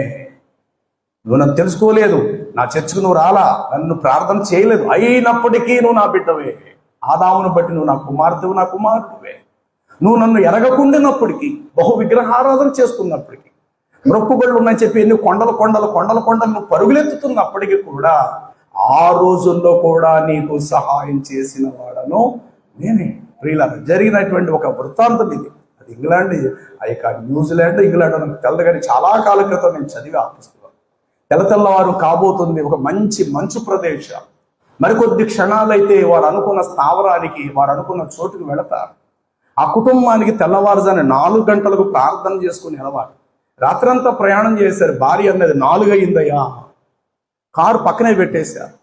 కారులోంచి ఒక సాప తీసి కింద వేసి రోడ్డు మీద వెళ్ళే త్రావులోనే జస్ట్ సాప వేసుకున్నారు, ఒక చిన్న వాక్యం చదువుకున్నారు, ప్రార్థన చేసుకున్నారు, ఏదో కాస్త ముఖం ఏదో కడుక్కుని వాడు తెచ్చుకునేది ఏదో చేస్తే తిన్నారు. ఇక తెల్లారు కాబట్టి 4:30-5 కాబోతుంది అనమాట. ప్రయాణం చేస్తున్నారు. మంచుకి అద్దాలు సరిగ్గా కనబడలేనిటువంటి పరిస్థితి. కారులు ఎంతమంది కాదు, భార్య, భర్త, 2 పిల్లలు, భర్తను కోల్పోయిన వెధవరాలైన అతని తల్లి, మొత్తం 5గురు ప్రయాణం చేస్తున్నారు ఒకే కారు. వెళుతున్నారు. కనీ కనబడితే చాలా స్లోగానే వెళుతున్నారు. ఈ కారు వెనకాతల మాత్రం చాలా కార్లు ప్రయాణం చేస్తున్నాయి. అలా స్లోగా మొత్తం మీద వెళుతున్నారు. అది ఒక కొండ ప్రాంతం వెళుతూ ఉన్నారు. కొండ అంచు క్రింద భాగానికి వెళితే అది ఒక లోయలో ప్రవహించేటువంటి ఒక సెలయేరు, ఒక నది. ఆ నది మీద కట్టబడినది ఒక చిన్న వారధి, అనగా ఒక చిన్న బ్రిడ్జి. అది ఎప్పుడో పాతబడిపోయినది బ్రిడ్జి. వీరు వెళుతూ ఉంటుండగా కరెక్ట్గా వీరు కారుకు ముందు పై నుండి ఒక బండరాయి దొర్లుకుంటూ వచ్చి వీళ్ళ కారు టైర్లకు తగిలి, బంపర్కు పెద్ద ఫ్రంట్ బానెట్ ఫ్రంట్ భాగానికి తగిలి కారు అక్కడక్కడే బ్రేక్ వేసినట్లు ఠాక్మని ఆగిపోయింది. వెనకాతల వాళ్ళు హార్న్ కొడుతున్నారు. ఈ కారు కదలలేని పరిస్థితి, రాయి వచ్చి అడ్డడిపోయింది, ముందుకు వెళ్ళలేని పరిస్థితి. వెనకాతల వాడు కాస్త చిరాకు పడి, ఏంటి కారు తీయడం ఇప్పటి వరకు బాగానే నడిపినాడు, మధ్యలో ఏమొస్తుంది వీడికి అని అనుకుంటున్నారు తప్ప ఇంత పెద్ద ప్రమాదం లాంటి జరిగిందన్న సంగతి తెలియదు. 2-3 కారు డోర్లు తీసుకొని వచ్చి వీళ్ళని అడుగుతున్నారు, ఏంటి కారు ఆపేసావు, చూస్తే దారి చిన్నది, నువ్వు వెళితేనే నేను వెనకతలు రావాలి, పక్క నుంచి వెళ్ళడానికి ఇక్కడ అవకాశమే లేదు, అలాంటి నువ్వు ఆపేసావు ఏంటంటే, సార్ చూడండి సార్, ఎదురుగుంటా కొండ చేరి ఇరిగిపోయి ఒక బండరాయ దొర్లుకుంటూ వచ్చి మా కారు డాష్ ఇచ్చి మధ్యలో ఆగిపోయింది. అప్పుడు చూసారా బాబా అని. ఈలోగా విచిత్రం ఏంటంటే, ఎదురుగుంటా ఒక మనుషుడు పెద్ద కేకలు వేసుకుంటూ ఎదురుగుంటా వస్తున్నాడు. ఏమిటా కేకలంటే, ఆ ప్రాంతంలో ఉన్న వ్యక్తి చెప్తున్నాడు, ఇప్పుడే ఆ బ్రిడ్జి కూలిపోయింది. ఇంతకు ముందు వెళ్ళినటువంటి వాహనాలు 2-3 అందులో పడిపోయినాయి. మీ వాహనం కూడా వెళితే కనుక మీతో పాటు లైన్గా ఇవన్నీ కూడా లోయలో పడిపోవాలి. ఆ బ్రిడ్జి స్తంభం మీద మొత్తం మీద ఇరిగిపోయింది. దీనికి ముందు వెళ్ళిన కొన్ని కూలిపోయినవి. కరెక్ట్గా ఈ కారు వచ్చేసరికి ఒక బండరాయి వచ్చి కారు ఫ్రంట్ బానెట్ తగలటము, అక్కడతో అది కారు ఆగిపోవటం. ఈ కారును బట్టి బ్యాక్ సైడ్ వెనకాతలు ఉన్న కార్లన్నీ బ్రేక్ వేయటము, అందరి ప్రాణాలు సురక్షితం అవటము. వెంటనే అంతకుముందు 1 గంట క్రితమే ఎర్లీ మార్నింగ్ ప్రేయర్ చేసుకున్నారు ఆ కుటుంబం. వెంటనే అది జరిగితం ఎదురుగా వచ్చి, అయ్యా ముందుకు వెళ్ళకండి, కింద ఆ యొక్క బ్రిడ్జి కూలిపోయింది, దీనికి ముందుగా వెళ్ళినటువంటి ఒక బస్సు, తర్వాత కొన్ని వాహనాలు కూడా లోయలో కొట్టుకుపోతున్నాయి, మీరు ఆగిపోండి అని చెప్పడంతో గుండె ఒక్కసారి జల్లుమన్నది. వెళ్ళి చూసేసరికి కింద కొట్టుకుపోయేటువంటి వాహనాలు, ముందుగా వెళ్ళినవన్నీ కూడా ప్రమాద శాతానికి గురి కావటం. ఈ పెద్ద రాయ వచ్చి సరిగ్గా వీరి వాహనం దగ్గర ఆగిపోవటం. ఏమంటే ఇలాంటివి ఎన్నో కార్యాలు మన జీవితంలో నష్టం కలిగినట్టు కనబడతాయి మనకి. కానీ నష్టంలో కూడా దేవుడు ఎంతో పదిలంగా మేలును మన కొరకు దాచిస్తాడు. వెళ్ళేటప్పుడు చిన్న ప్రమాద బండికి ఎవడో వచ్చి సైకిల్ గుద్దాడు, ఎదవా కళ్ళు మూసిపోయినాడరా, నీకు కళ్ళు మూసిపోయినాయా అని అంతా మన పాపం. ఆ సైకిలోడితో సరిపోయింది. ఆ సైకిలోడు మళ్ళీ గుద్దుకుపోయి ఆ 2 నిమిషాలు మనం ఆగకపోతే ఎదుర్కొంటే లారీకే మనకు ప్రమాదం జరిగేదేమో. అందుకని దేవుడు ఒక చిన్న రాయి అన్నట్టు చిన్న సైకిల్ వచ్చి మళ్ళీ గుద్దాడు, కిందడిపోయాడు. మనం కూడా కిందడిపోయి బండితో పాటు ఇదంతా లెగిసి సరి చేసుకుంటే 10 నిమిషాలు పట్టింది. ఈ 10 నిమిషాల్లో ఏం జరిగిందనంటే వెళ్ళేటువంటి దారి మధ్యలో పెద్ద లారీ మళ్ళీ గుద్దేయటం కావాలి. చూడండి, అప్పుడప్పుడు తుఫాన్ టైంలో రోడ్ల మీద నిలబడి పైన రేకులు ఎగిరిపోయి మీద పడిపోతూ ఉంటాయి. ఎలక్ట్రిక్ స్తంభాలు కూడా పడిపోతూ ఉంటాయి. పెద్ద పెద్ద మ్రానులు చెట్లు తెగి ఆ మనుషుల మీద పడిపోవటం, కొంతమంది క్షణంలో తప్పించుకోవటం, ఇలాంటి దృశ్యాలు చూస్తుంటున్నప్పుడు నిజంగా దేవుడు ఎన్ని రకాలుగా దేవుడు మనలను కాపాడుతూ వచ్చాడు. ఫిలిస్తీన్లతో వీరు యుద్ధమూ చేయలేదు. ఫిలిస్తీన్ల మీదకి దేవుడట ఉరుములను, మహాశబ్దముతో ఉరుములను పంపించాడట.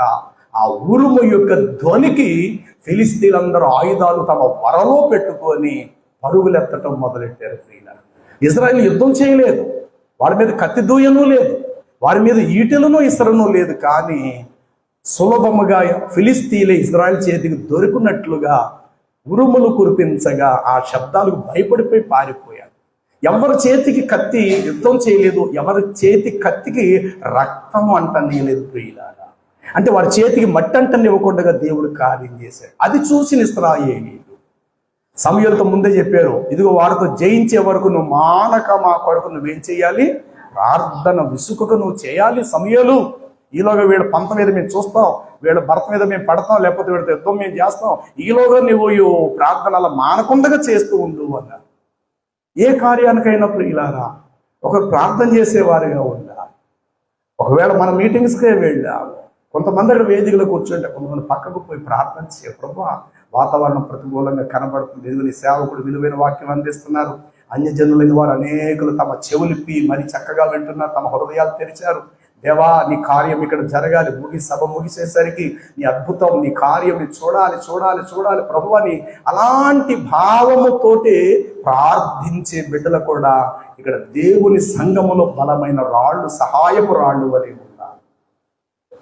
పేతురు రాసినటువంటి పత్రికలో ఒక మాట ఇట్లా వ్రాయబడి ఉంటుంది. 2వ అధ్యాయము పేతురు రాసినటువంటి పత్రిక మొదటి పత్రిక 7వ వచనాన్ని మనము చదివితే చూడండి. పేతురు రాసిన తన మొదటి పత్రిక, విశ్వసించుచున్న మీకు ఆయన అమూల్యమైన వాడు, విశ్వసింపలేని వారికైతే ఇల్లు కట్టువాడు ఏ రాతిని నిషేధించునో అదే మూలకు రాయాయను, మరియు అది అడ్డురాయు అడ్డుబండ. ఆ కారుకు అది అడ్డుబండగా రాకపోతే వీడు చచ్చిపోయి ఉండేవాడు.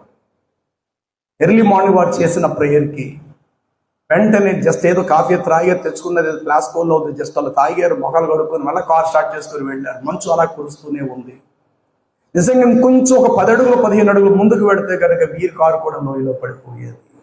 అద్భుతం, పైనుండి ఒక పర్వతం మీద నుండి ఒక రాయ, బండరాయ, అడ్డురాయ దొర్లుకుంటూ కరెక్ట్గా వీళ్ళ రాయి కారుకు చలాగా గడిపోతాం, కారు ముందుకు వెళ్లకుండా ఆగిపోతాం.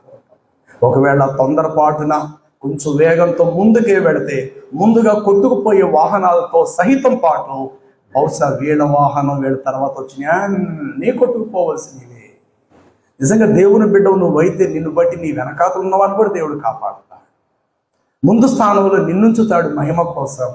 ఆ తర్వాత నీ వెనకాతలు ప్రయాణం చేసేవాడిని కూడా నిన్ను బట్టి దేవుడు కాపాడుతాడు. యెషయా గ్రంథం 28వ అధ్యాయం 16వ వచనాన్ని మీరు చదివితే ఇట్లా రాయబడి ఉంటుంది. 28:16 యెషయా గ్రంథము. ప్రభువైన యెహోవా ఇలాగూ సెలవిస్తున్నాడు, సియోనులో మూలరాతిని వేసిన వాడను నేనే, అది పరిశోధింపబడిన రాయి, అమూల్యమైన తలరాయి, బహుస్థిరమైన పునాది అయిన మూలరాయి ఉన్నది. ఆ రాయే ప్రభువైన క్రీస్తు. కాబట్టి ఎబినేజర్ అనే మాటకు సహాయపు రాయి అంటే ఎప్పటి నుండి సహాయము? తల్లి గర్భములో నువ్వు పడినది మొదలు. అవయవం ఒక్కటి నీకు తక్కువ కాకుండా, పుట్టేటప్పుడు ఏ ఒక్క అవయవంతో వంకరతో నువ్వు పుట్టలేదు. ఎవడు అలా పుట్టినటువంటి పిల్లలు గల తల్లిదండ్రులు చూసి ఎంతమంది దుఃఖపడి ఏడుస్తారు ప్రియులారా. చాలా మంది బాధపడతారు, చాలా మంది దుఃఖపడి ఏడుస్తారు. కానీ దేవుడు అద్భుతం, ఒక్క అవయవం నీకు వంకరితనము లేకుండా, బలహీనత కాకుండా, పోనీ నీ స్వరూపము వికృత రూపంగా కూడా కాకుండా కొందరు చూస్తే భయం పడుతుంది. మరి అది వాళ్ళ దురదృష్టమా, వారి పాపమా, అనేది అందరినీ సృష్టించింది ఆ దేవుడే కదా. కొందరు ముఖాలు చూస్తే చాలా భయం పుట్టుకొస్తుంది. అంటే ముఖం తగ్గట్టుగా నేత్రాలు ఉండవు. ఆ నేత్రాలు బాగా పెద్దగా బయట కనుగుడ్లు బయటకు వచ్చేస్తుంటే పుట్టుకతోటి అలా ఉంటాడు. అలాంటి వారిని చూడడానికి కానీ, అలాంటి వారికి పెళ్లి సంబంధాలకు వెళ్ళిన పెళ్లి జరగటం కూడా చాలా కష్టమే అవుతుంది. ఇలా చెప్పుకుంటే నీ అవయవాలకు ఏ ఒక్కదానికి కూడా లోపం కలిగించలేదు. అంటే తల్లి గర్భములో ఉన్నప్పుడు నిన్ను జ్ఞాపకం చేసుకొని నీ అవయవంలో ఒక్క వ్రేలు వంకర కానీ, కన్ను వంకర, కాలు వంకర, అవయవం లోపల అంతరింద్రియాలు వంకరతనం లేకుండా నిన్ను పుట్టించడం ఒక గొప్ప. పుట్టించింది మొదలు ఇప్పుడు నీకు 50 ఏళ్ళు వచ్చినాయో, లేక నీకు 60 ఏళ్ళు వచ్చినాయో, పోనీ ఇప్పుడు నీకు 70 సంవత్సరాలే వచ్చినాయి, పోనీ 100 ఏళ్ళే వచ్చినాయో అనుకుందాం. ఇప్పటి వరకు నువ్వు పడిపోకుండా నిన్ను అట్లాగే దేవుడు నిలవబెడుతూ, నువ్వు తిన్న ఆహారము అది అరిగే విధంగా నువ్వు చేస్తూ, నువ్వు త్రాగేటువంటి నీరును మరొక ట్యూబ్ ద్వారా బయటకు డయాలసిస్ రూపంలో బయటకు తేకుండునట్లు, ఉదయం చెంబుడు నీళ్లు నువ్వు త్రాగితే 1 గంట పోయిన తర్వాత చెంబుడు నీళ్లు బయటకు అట్లా హాయిగా బయటకు పోయే విధంగా. ఏమంటే కడుపులో నీళ్లు బయటకు తీసుకోవడానికి 1000 రూపాయలు ఖర్చు పెట్టాలండి రోజు. లోపల ఉన్న నీళ్లు బయట తెచ్చుకోవడానికి, ఎందుకంటే కిడ్నీలు 2 ఫెయిల్ అయిపోయింది, తద్వారా డయాలసిస్ చేయించాలి. కొంచెం తాగితే ఉన్నంత నీరు పట్టేది, రక్తం నీరు 2 ఒకటైపోతున్నాయి. తద్వారా శరీరం కాళ్ళు ఎంతంత లాభపోతున్నాయి. ఊపిరి అందదు, గబగబ హాస్పిటల్ మోసుకెళ్ళిపోవాలి, ఎమర్జెన్సీ తీసుకెళ్ళిపోవాలి, లోపల కంట తీసుకెళ్ళిపోవాలి. ఇమీడియట్గా చూదులు గుర్చేసేసేసి డయాలసిస్ చేసి ఒక పక్క నీరు బయటకు తీసుకురావటం, ఆ కిడ్నీ చేయవలసిన స్థానంలో యంత్రం ఆ యొక్క మిషన్ పనిచేయటము, మొత్తం మీద కట్టేసి వెళ్ళండి ఒక 50,000 అంటాడంటే. మళ్ళా దానికి ఒక 2 రక్తం దానం చేయాలి. ప్రతిసారి డయాలసిస్ చేసినప్పుడల్లా రక్తదానం రక్తదానం రక్తదానం, డబ్బులు ఖర్చు. అతను బట్టి లేకపోతే ఆమెను బట్టి ఒక 4-3 పనులన్నీ ఆపేసుకొని హాస్పిటల్ దగ్గర పడి కాపులు కాయ. నువ్వు ఉప్పుడు నీళ్లు తాగినా, చెప్పుడు నీళ్లు త్రాగినా మరొక అరగంట ఎవరితో నువ్వు చెప్పకుండానే నీ కడుపు నీళ్లు హాయిగా బయటికి పోతున్నాయి. తాగిన నీళ్లు బయటకు తెచ్చుకోవడానికి లక్షలు ఖర్చు పెడతారండి. బయట లక్షలు ఖర్చు పెడుతున్నారు తాగిన నీళ్లు బయటకు రావటం లేదు, స్టక్ అయిపోయింది, పని చేయట్లేదు. మూత్రం బయటకు రావట్లేదు, మూత్ర విసర్జన లేదు, మొత్తం స్టక్ అయిపోయింది. పైపులు ఒళ్ళంతా గుచ్చాల, ఆ పైపుల ద్వారా చెడు నీరంతా బయట బిల్లు కట్టి రావాలా. ఇంటికి వచ్చిన తర్వాత భర్త ఏమే నిన్నట్లాగా మళ్ళీ ఇప్పుడు నీళ్ళు తాగబాక, అదేంటండి వేసవకాలం కదండి, దాహం ఇప్పేస్తే అయినా తాటికిల్లు కదండి, ఇరుకిల్లు కదండి, ఇంట్లో ఫ్యాన్ కూడా లేదు కదండి, దాహం వేస్తా, అవన్నీ నాకు అనవసరం. మళ్ళీ నువ్వు నీళ్లు తాగితే మళ్ళీ నేను హాస్పిటల్ పోతే పిల్లడు పని మానేసుకున్నాడు, నేను మానేసుకున్నాడు, పెద్దోడు పని మానేసాడు, నీ వల్ల డబ్బులు చూస్తే 40,000 ఖర్చు అయిపోయింది. ఇలా ఎన్నిసార్లు ఖర్చు పెడతాము? రే మీ అమ్మ నీళ్ళు అడిగితే నీళ్ళు కూడా ఇవ్వకరా మీ అమ్మకి. అలాగే నాన్న రే పెద్దోడా అలా చెప్తున్నాడు, ఒక నీళ్ళు అడుగుతుందేమో, నీళ్లు కూడా కనీసం కొంచెం కూడా పోయేది మీ అమ్మకి. ఎక్కడికి తెస్తారో 40,000 రూపాయలు 15 రోజులకు ఒకసారి, 15 రోజులుగా లేస్తా చేసినట్టు తక్కువ డబ్బులు అవుతున్నాయిట్రా. పొలం అమ్మేసాం, ఇల్లు అమ్మేసాం, ఉన్న బంగారం కూడా అమ్మేసి అద్దె గుంపులోకి పోయాం, ఇంకెంతకాలరా మీ అమ్మతో మనం అంటే. మా భార్య ఏం చేద్దండి, అది ఆవిడ చేసుకున్న అనా అంటే మూత్రం నాలోంచి రాకూడదు ఆవిడ ఏం అనుకున్నదా? అంటే నువ్వు తాగిన నీరే నువ్వు బయటకు తెచ్చుకోవడానికి 1000 రూపాయలు ఖర్చు అవుతున్నాయి అని అంటే, నువ్వు త్రాగిన నీరు ఉదయానికి పెడితే అలాగే చక్కగా నువ్వు పోస్తున్నావంటే నిన్ను దేవుడు కాపాడే విధానము ఎంతటి విశేషమైనది. అందుకే నీ పేరు పెట్టాడు, నేటి వరకు యెహోవా మనలను సహాయము చేసి కాపాడెను కనుక ఎబినేజర్ అనే మాటకు అర్థం సహాయము కలిగిన క్రీస్తు, సహాయపు రాయి. ఆయనే దానియేలు గ్రంథములు పర్వతం మీద నుండి చేతి సహాయం లేకుండా తీయబడిన రాయి ఆయనే.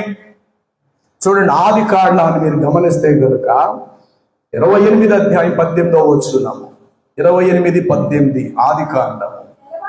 తెల్లవారినప్పుడు యాకోబు నిద్ర నుండి లేచి తాను తలగడగా చేసుకొనిన ఆ రాయిని తీసి దానిని ఒక స్తంభముగా నిలిపి దాని కొన మీద నూనె పోసెను. మరియు అతడు ఆ స్థలమునకు బేతేలు అని పేరు పెట్టాను. ఆ కింద ఫుట్ నోట్లు ఏమి ఇచ్చాడు? బేతేలు అనే మాటకు అర్థం దేవుని మందిరం. కరెక్ట్ గా ప్లేస్ లో మందిరం కట్టబడి తర్వాత దినాలలో అక్కడ మందిరం కట్టించేశాడు దేవుడు. బెతుయేలు ప్రార్థనా మందిరం. బెతుయేలు అనగా దేవుని ప్రార్థనా మందిరం. ఎల్ బెతియేల్ అని ఇంకో చోటు ఉంటుంది, ఎల్ బెతియేల్, దేవుని ముఖము, దేవుని యొక్క పరిశుద్ధ మందిరం అని కూడా అర్థం వస్తుంది. కాబట్టి అక్కడ యాకోబు తలగడగా చేసుకున్న రాయి ఒక దర్శనం చూశాడు, ఒక కలగన్నాడు. ఉదయం అయిన తర్వాత దాన్ని స్తూపముగా నిలిపి దాని కొన మీద నూనె పోయగా ఇది దేవుని మందిరము కాబోతుంది త్వరలో అన్నట్టుగా అక్కడ జరిగిపోయింది. కానీ బైబిల్లో మీకు ఎక్కడైనా రాయి అనేటువంటి గుర్తు మీకు కనబడితే దాని వెనక కొండంత పరమార్థం క్రీస్తు అయి ఉంటారు. అది దావీదు వడిసెలో పెట్టిన చిన్న రాయి కావచ్చు, దానియేలు గ్రంథములు మీరు చూసిన రాయే కావచ్చు, అలాగుననే సియోనులో నేను స్థాపించిన మూలరాయి అని చెప్పబడిన ఆ రాయే కావచ్చు, అలాగుననే ఇక్కడ యాకోబు తలగడగా చేసుకున్న ఈ రాయే కానీ ప్రతి రాయి అనక తన శబ్దం ఎవరంటే క్రీస్తు. అనగా ఎబినేజర్. చెప్పండి ఏంటంటే ఎబినేజర్. ఎబినేజర్ అనే మాటకు సంపూర్ణ అర్థం సహాయము. నిజంగా తెల్లవారుజామున మంచు పడుతున్న టైంలో ఒకవేళ ఆ రాయి గనుక పై నుండి దొర్లుకుంటూ వచ్చి పడిపోకపోతే గనుక ఈ కారు కూడా సరాసరి లోయలో పడేది. దీని వెనకాతలు వెళ్ళే మిగతా రాళ్ళ కార్లన్నీ కూడా లోయలో పడేది. అప్పుడప్పుడు దేవుడు నీకు చిన్న ఆటంకం కలిగిస్తాడు చూసారా, అందులో చాలా పెద్ద ప్రయోజనం ఉంటాడు. నీకు కలిగింది చిన్న ఆటంకం. షౌకర్ ఫోన్ చేసి అంటాడు, అరే ఇవాళ పనికి రాకరా, పనే లేదు, పనికేం రాక. అదే సార్ నిన్న పని లేదు కదా, నేను చెప్తాను కదరా పని లేదు రాక అంటాడు. దాన్ని నువ్వు శుభముగా భావించు. ఇంట్లోనే ఉంటావు కదా, ఇంట్లోనే ఉంది, నీళ్ళు తాగేసి బతికే. ఒకవేళ ఆ రోజే కనుక వెళితే అతడు ఆ మాట చెప్పకపోతే నువ్వు నిజంగా సిద్ధపడి నువ్వు పనికి పెడితే దాని మధ్యలో నువ్వు శవంగా మారే పరిస్థితి రావచ్చునేమో. వెళ్ళినవాడు క్యారేజ్ అలా ఎగిరి రోడ్డు మీద పడిపోతుంది, మెతుకులన్నీ చల్లా చెదరైపోతాయి, నీ మీద ఏదో ప్రమాదం జరగచ్చు. అప్పుడే ఆర్థిక స్థితిలో ఉన్న భార్య, చిన్న ఇద్దరు బిడ్డలు, ఎంత దుఃఖకరమైనటువంటి పరిస్థితి ఎదురవుతుంది.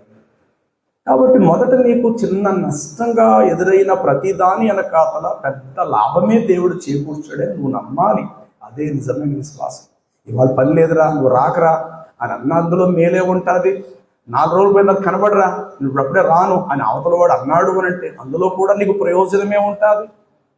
కాబట్టి అడుగు తీసి మనం అడుగేస్తున్నామంటే ఎన్నో అపాయాలు, ఎన్నో పెను ప్రమాదాల నుండి దేవుడు ఎబెనేజరు వలె ఉండి, కనుపాప వలె, కంటికి రెప్పవలి, చిన్న దుమ్ము దూగర కూడా లోపలకు రాకుండా 2 కనురెప్పలు ఒకదానికొకటి కలుసుకున్నట్టుగానే దేవుని రెక్కల చాటును మనం భద్రపరచబడుకోవచ్చు. వెంటనే ఇశ్రాయేలుకి ఏం కలిగిందంటే అది జరగడంతో ఆ స్థలము దగ్గరికి వచ్చి ప్రతినిత్యం ప్రార్థన చేసేవారు. ఆ తర్వాత దానికి చరిత్రలో మిగిలిపోయినట్లు ఎబెనేజర్ అనగా సహాయం చేసే భూమి అయిందా రాయిని బట్టి. ఆ ల్యాండ్ అంతా కూడా, ఆ స్థలం అంతా ఇజ్రాయేల్ సొంతం కాగలిగినది. అనగా ఈ స్థలములో దేవుడు మనకు విజయమునిచ్చాడు. కాబట్టి ఈ రాయి ఎక్కడ, చేతుకు పెట్టుకునేటువంటి ఉంగరపు రాళ్ళు ఇవి ఎక్కడ.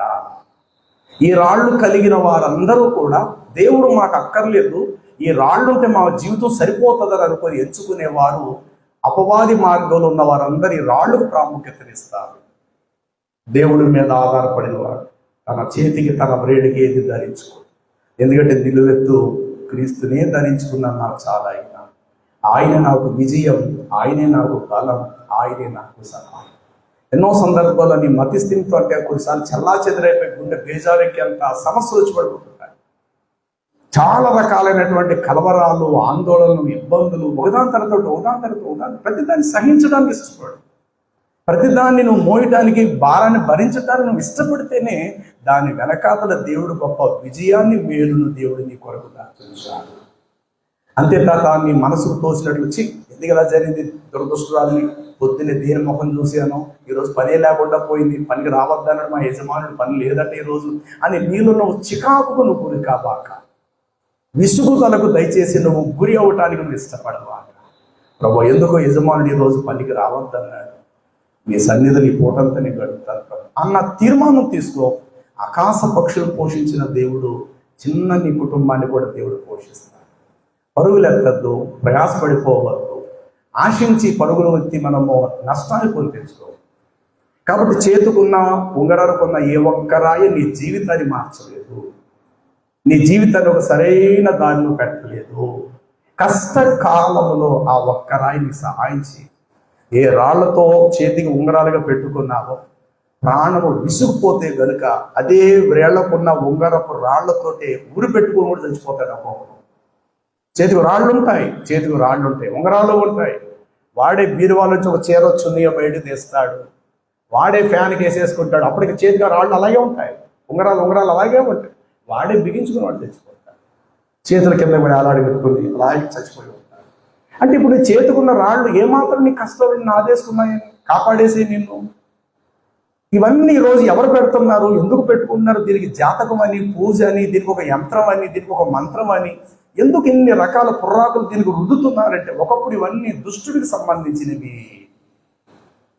అందుకు వాడి పేరు మీద ఈరోజు అనేక రాళ్ళు పెట్టుకోవటం వల్ల మీరు జమీందారులు అయిపోవాలి అంటే పూర్తి సాతాను యొక్క వశములోకి, సాతాను యొక్క అందుకే బాప్తిజం ఇచ్చేటప్పుడు నేను చాలా మంది చెప్పా, బ్రదర్ చేతుకొని ఉంగరం తీస్తే అంటే ఇది ఎప్పుడో పెట్టుకున్నాను అయ్యగా తీసేవా ఉంగరం తీసి పైన ఉన్న వాడికి ఇచ్చి దాన్ని కరిగించేసి మామూలు బంగారంగా పెట్టేసి పైన ఉన్న రాయంతా తీసేయి అంటే అప్పుడు వ్యాపారం సరిగ్గా లేక ఎవరు సిద్ధాంతి గారి దగ్గరికి తీసే. కాబట్టి చెప్తున్నాను, ఆ రాయి పెట్టక మీరు ఎవరి చేతికైనా చూడండి, అది నీలం కానీ మరొకటి ఏదైనా ఉన్నది అని అంటే ఖచ్చితంగా వారు ఎవరినో ఒక వ్యక్తిని సంప్రదించారు, వాళ్ళ ద్వారా రాయి పెట్టించుకుంటారు. ప్రభువులో కలిగినటువంటి మనకు నిలువెత్తు ఆయనే మనకు కవచము, ఆయనే మనకు ఆధారం. ఆయన పేరు ఎబినేజర్. చెప్పండి, ఎబినేజర్ అనే మాటకు అర్థం నేటి వరకు ఇంతకాలం మనలను కాపాడిన యెహోవా.